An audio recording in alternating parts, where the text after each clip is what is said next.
Now, speaking of probabilities, this is a channel of ascension, and now we generally break bearish out of these. But as you can see, we are right. We made this channel of ascension yesterday, and look how it respected this doodle to a T. You know, barely wicked under it, and then we got a little bit of a pump, and we're just respecting the support that this, you know, provides. Now, if we were to break bearish underneath this, I would expect us to first go to a 78.6% fit right here at 108. That would be our first line of support at 108.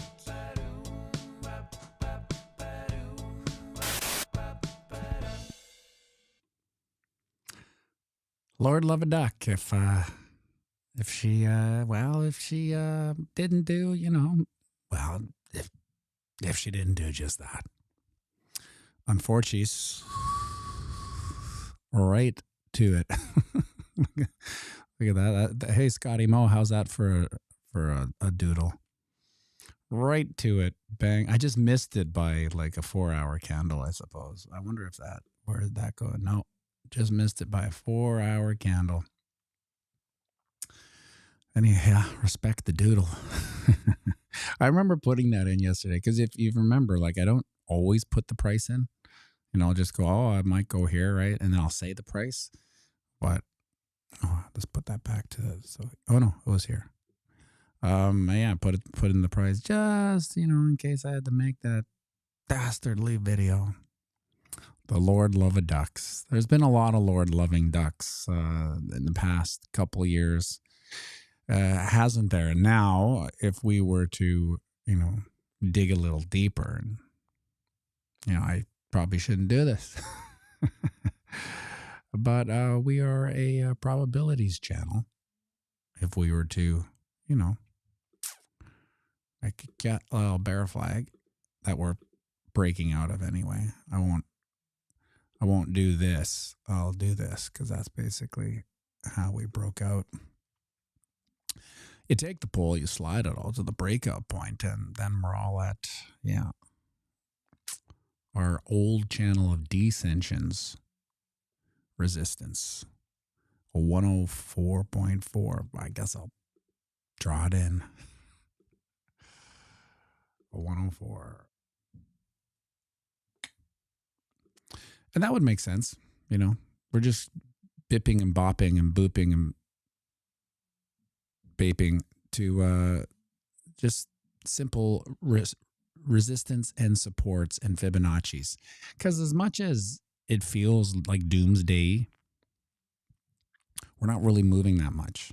You know, it's just a downward trend amongst very small dips. Like, so if we were to, like, yesterday we were up here, right? So let's say right to 108, it's a 4% dip.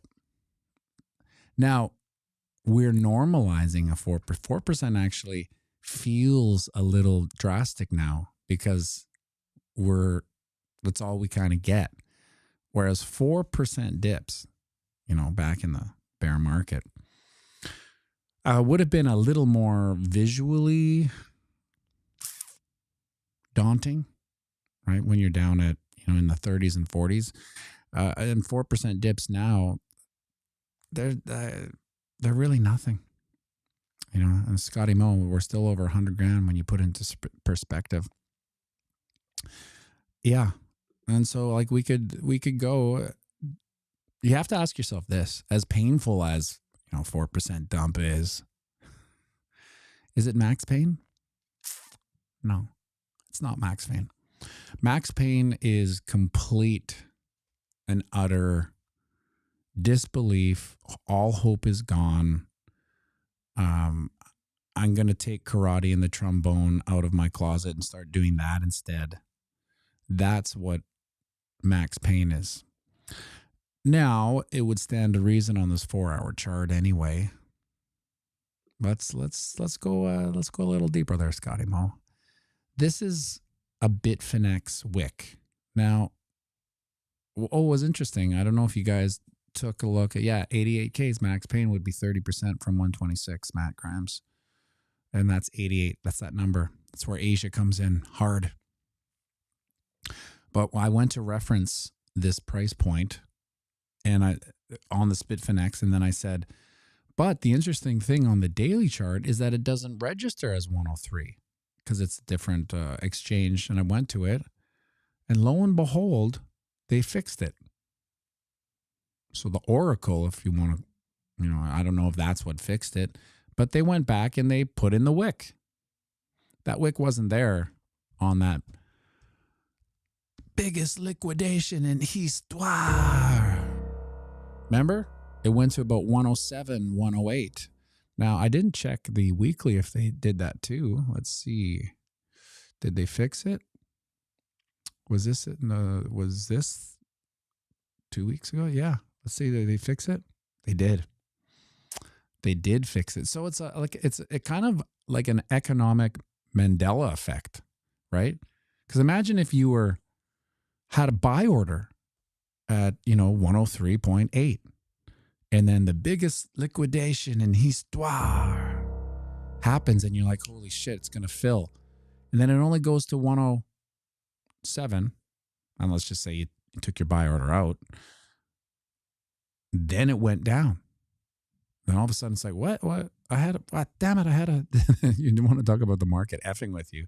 Imagine that, taking your buy order out, maybe putting it lower now. Well, if we come all the way down to a 108, well, we'll probably hit 97. So maybe I'll stick it down to 97. And then you look the next day, bonk, hey, what the hell's this wick at 103? Would have filled your order. Now, I don't know if that can work, right? Because now we're on different timelines. Because I suppose if you stayed there and then they fixed the wick, would it then take your buy order? I don't know. Now, my caveat to that is that if your buy order had leverage on it, well, shame on you. You deserve it. Because really, if you're trading with leverage, don't ask why the price goes up or down or doesn't go up, right? Leverage is probably, I've been saying this whole bull run, leverage is it's for trading simps. I mean, you got to lock and hold. Don't question why the market doesn't go your way if you're with leverage, because leverage is basically, it's a cheat code that noobs use to try to circumvent the hardest part of investing, which is patience, right? They're like, I don't got the patience. So guess what? I'm going to pour some leverage on here and maybe get to where I want to get before I even deserve it, right? And I don't blame people with the boredom, but this, not trading with leverage, it takes years and years of patience, and it's not for everybody because we live in a culture where it's like, I want it now and I want it 10x what I deserve.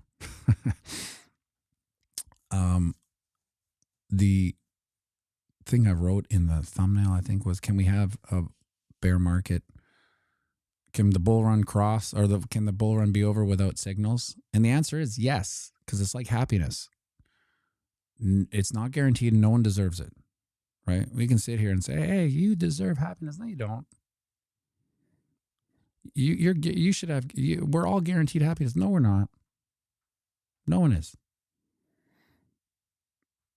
If you work hard for something, you deserve to reap the rewards. If you don't, I don't know. Why would you think you guaranteed to reap rewards if you didn't work for it? I don't know.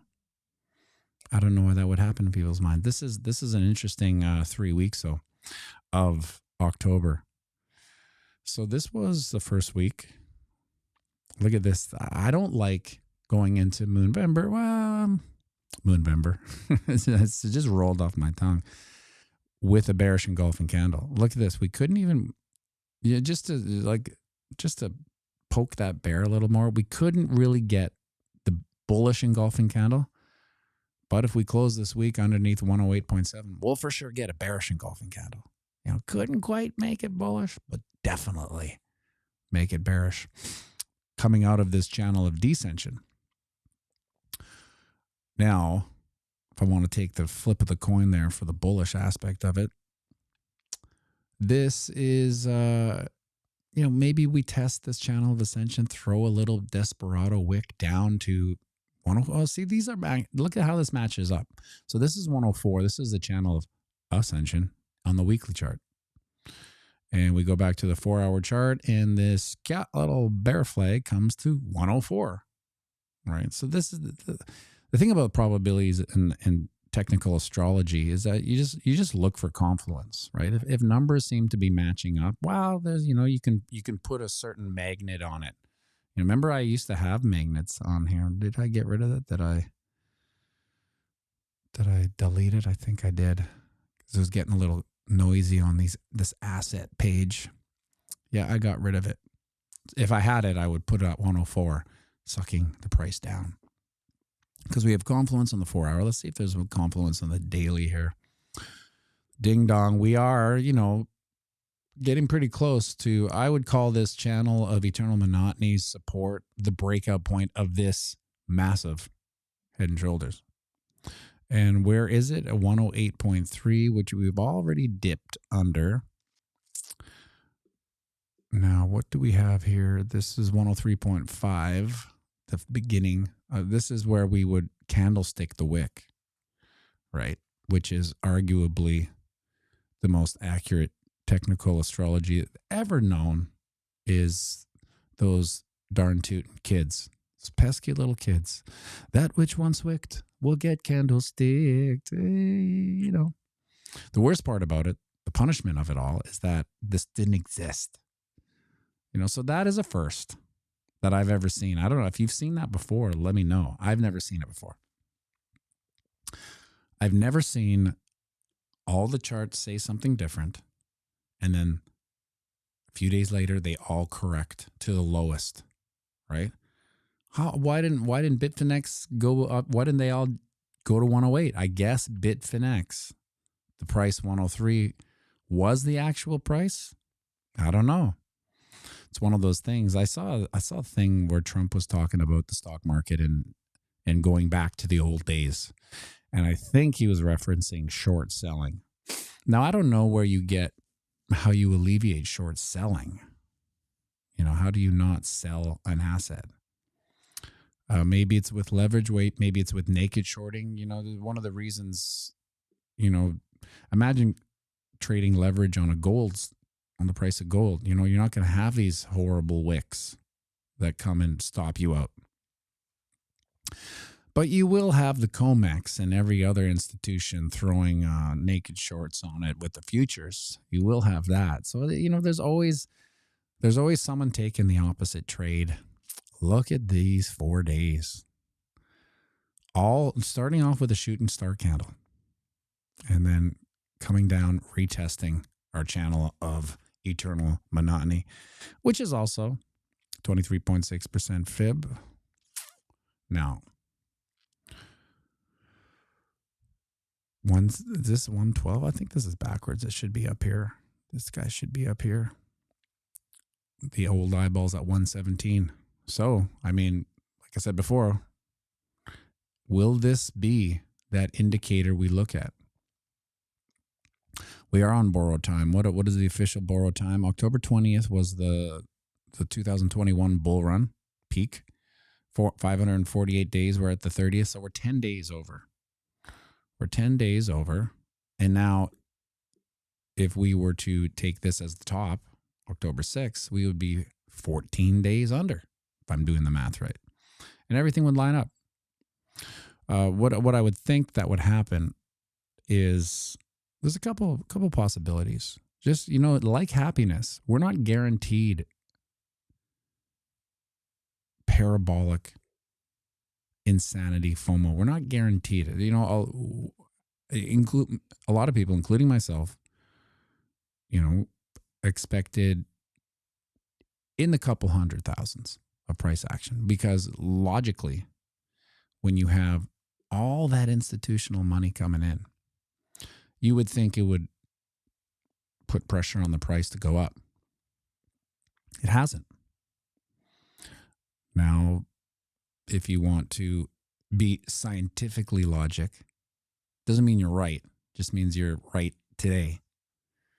You could say there's just been more sellers than buyers. Now, if that's the case, It's an interesting logic because we've never had more buyers, institutional grade buyers, in the history of Bitcoin's existence.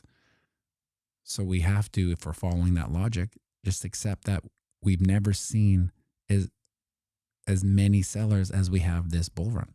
It's historic sellers, or the price is being manipulated. But manipulation, throwing that around, it's a little bit victim mentality. Like you're kind of throwing up your hands. It's not these goddamn powers that be manipulating.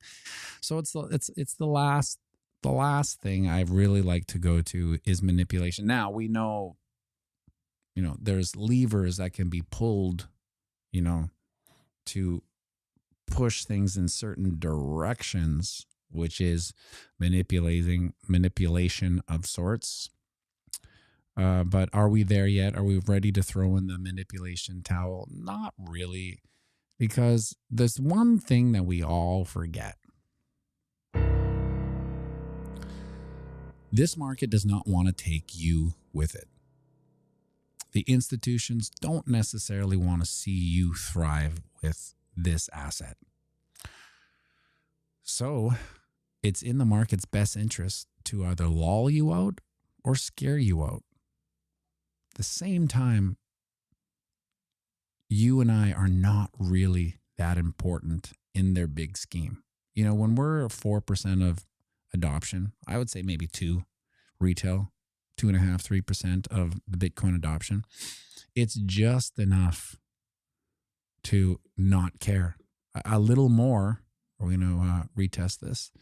108.2. Yeah, we're retesting the, what is that? The 78.6% fib. 108. Will we hit 108 on this stream? Doesn't matter. We did. Once we're in the 108s, I don't care. 0.3, 0.6, 0.8, 0.9, 0.1. It's all the same. They want you out to a certain degree. So this is where you start, rationalizing it yourself. Why do I think that we're important? We're not.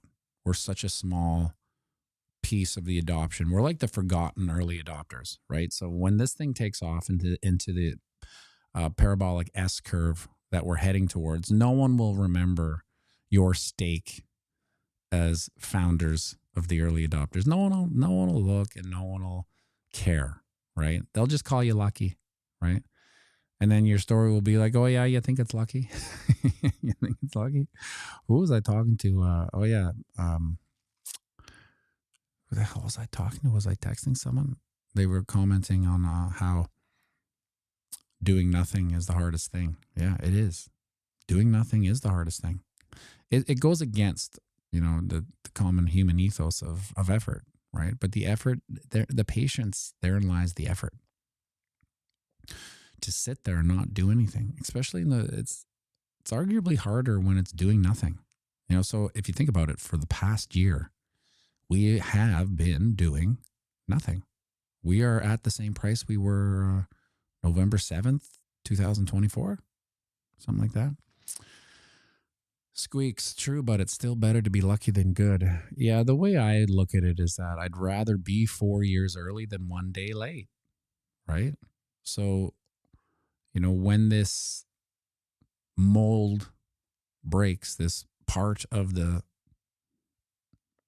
stock market rise, this blow off top, if it were, this rotation from gold and all these assets, it's kind of weird to see all these, legacy assets crack booming up and Bitcoin staying relatively in a channel for a year. It's pretty bizarre, So what keeps me bullish is how irrational and boring it is, because it's so uncharacteristic of Bitcoin, which makes me think that when the desperation comes in and people, like if you go on X right now, you see big time grifters, I call them. They're big YouTubers, big X, I don't know what it is when you have an X accounts, but the grifters, they'll always have an affiliate link in their thing, saying how it's the worst bull run ever. That is what I like to see. I like to see that collective doom, the collective hopelessness, because that is getting towards max pain. Like, imagine if it just, if this bull run was so easy. I went up to 25, went down to 120, and blasted off to 180, then came back to 160, and blasted off to 200. That's what we're kind of expecting. If you're honest with yourself, that's what we kind of expected would happen, is that it would be a nice, easy run. Fortunately, it wasn't. It was uneventful and a little bit boring. Now, for most of us, especially coming from 2022 at the bottom, it's been $100,000 gain, right? where you getting that? Where are you getting that? Show me another one without leverage. You're getting $100,000 in 2 years. Now, am I rationalizing its lack of parabolicness? Maybe, but we'll have to wait and see. I mean, at the end of the day, we need this vitamin P patients. It's really the only thing that happens. Matt Grimes, retail doesn't matter anymore. That's true. Where was it? Yeah, there it is. Matt Grimes, retail doesn't matter anymore. Yeah, retail now is kind of like voting in this democracy. If it was really that important, they definitely wouldn't let you do it. And so now we're seeing retail being inconsequential. Like what's going to happen? You hear like one MicroStrategy buy would be enough for a parabolic run in 2021, right? It was $300 million buy for, or $30 million, whatever it is.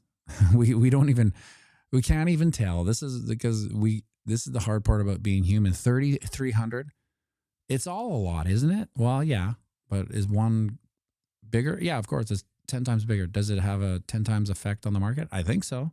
Doesn't it? It's hard to tell, right? But that if that happened in 2021, it would be earth-shattering. Can you imagine that? 30 MicroStrategy, some company buys 30 million, right? Price dumps.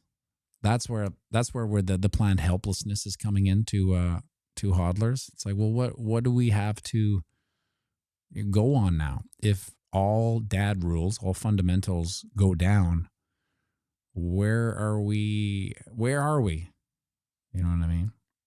We'll see. Still better to be lucky than good. Earth scum. I'm a procrastinator. Doing nothing is in my nature. Well, yeah, I'm a musician, so doing nothing for a long time in between doing things is part of being a musician. So I'm kind of used to it. There's a lot of hurry up and waiting as a musician. And if there's any musicians on this stream today or in this community watching it later, you know what I mean. I always say that Kyle and I are piano movers. When we do private gigs, we're just piano movers. And in between moving the pianos, we play for 2 hours.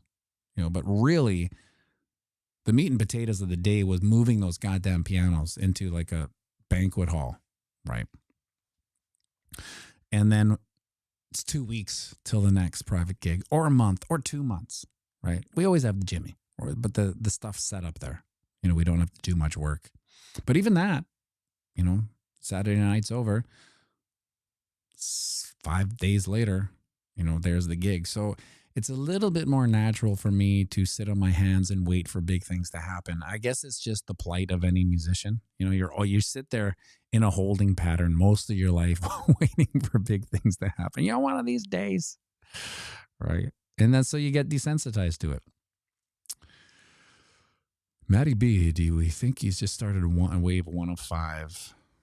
I don't know, Matt Grimes. I honestly don't. I don't know. I'm not a big fan of Wyckoff, if that's what or the Elliott waves, because you can really, when it comes to technical astrology, you can really bend it any way you want, to fit in. And you can so just this thing, like what I'm doing here, just that. And I can when they're watching M2 supply, look, it's just following M2, and they're like, look, it's just, and they're trying to get it's following M2. I think at the end of the day, M2 is what drives the market. Liquidity. If there's no liquidity, there is no price going up, no matter how much retail jumps in. And so you could argue that that retail itself is broke, right? I can kind of tell that at the Jimmy playing. I can see people not drinking that much, not tipping that much, because they just don't have that much. You know what I mean? I don't know if you have a job where you see a volatility of money, exchanging, and you can see it slow down. Like some of my friends who are restaurateurs, I was surprised for them because I'm talking about like some institutions in Winnipeg that are like, no matter what, they're almost recession proof, telling me that they're dead some nights. I was really surprised because I thought only the Jimmy is dead, but to hear like some staples who are generally always kind of busy, even their slow nights is still kind of busy. It's I have a funny story. I don't know if I told you I went to a party a couple weeks ago. It was a friend of mine's birthday party late. It's the first party I've been to in like 6 years or something like that. But I phoned him or I texted him the following week. I go, is there any 40 plus parties tonight again? And he's like, yeah, actually, there's one at the Orbit Room, which is one of these restaurants I told you about. That's generally always busy. And so after the Jimmy, I drove there and like some sort of scared teenager, I pulled up to it. I looked inside because it's all windows. And it's like, it was very slow, like maybe about a dozen people in there. And I'm like, no. I drove away and went home. Didn't even go in. That's the state of my social life right now. Carl Elder, it's all smoke and mirrors. The world is a stage. Yeah. I mean, nothing more true than that. I think it was on my X account where I posted about Brooklands partnering with Trump. Well, looky here. Do I have it? What do I have on this? We can't go into my save for laters right now. It's too dicey. Too dicey. What was it? This is another one. American firm employing Mark Carney's wife receives huge contracts from Government of Canada. Now that's bizarre. Eh? Why would that happen? I'm sure she's very capable. I'm sure she's very successful. That's not the one I was looking for, though. It was... I guess it didn't show up. I'm pretty sure I did it. This one was funny. Was I hallucinating or did a midget just sing "Oh Canada" before the Jets game tonight? Did anyone see that? Was it a midget? Because I wasn't. And someone sent me a clip and I thought this is a joke, right? This is a joke. If anyone saw that and there was a midget, oh, here it is. No, it isn't. Is it? Anyway. No, I'm getting too into. I can't even find this shit on my. I'm sure I did post it. I'm getting a little Carney derangement syndrome coming into or leaving this market. Yeah. So anyway, let's take a look at the monthly chart. Have we gone red? Yeah, we have. This is also not the greatest candle coming out of October. I was gonna make the thumbnail today Choketober. It's like, has anyone said Choketober? No? Maybe I'll do it.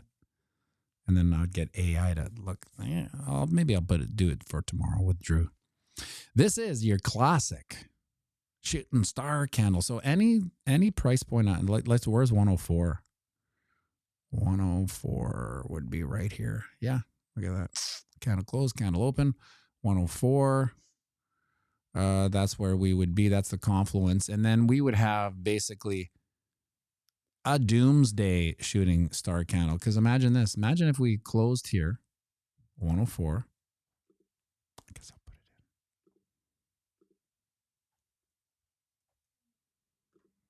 in. Down here. Is that where the wick is? Yeah. The wick is there, right? So it wouldn't be crazy. I got to keep this just for future sake. 104 is where this wick is on the weekly chart. Now, if we were to go down there, so where are we right now? 108. It would be one hell of a shooting star candle. Because look at the size of the wick. That would be pretty disparaging. And it would probably move us into Moonvember, bearish, into a bearish Moonvember, which would be a first, right? But we're dealing with a lot of firsts on in this bull run. So imagine post-halving year and October and November both being red. Well, at certain points you have to just call a spade and say that's a bear market, I suppose. If the most bullish months of the cycle are both down, either everything's broken or it is what it is. And I hit this peak up here and had a massive, kind of like a blow off top for ants, right? But that's the way it goes. That's the way it will be. And then get that trombone and the karate suit out of your closet and start the lessons again. Because if there's one thing you're going to need, if what I've said is true about red October and red November, is you're going to need to learn the trombone so you can go. Make sure you like and subscribe and share this video.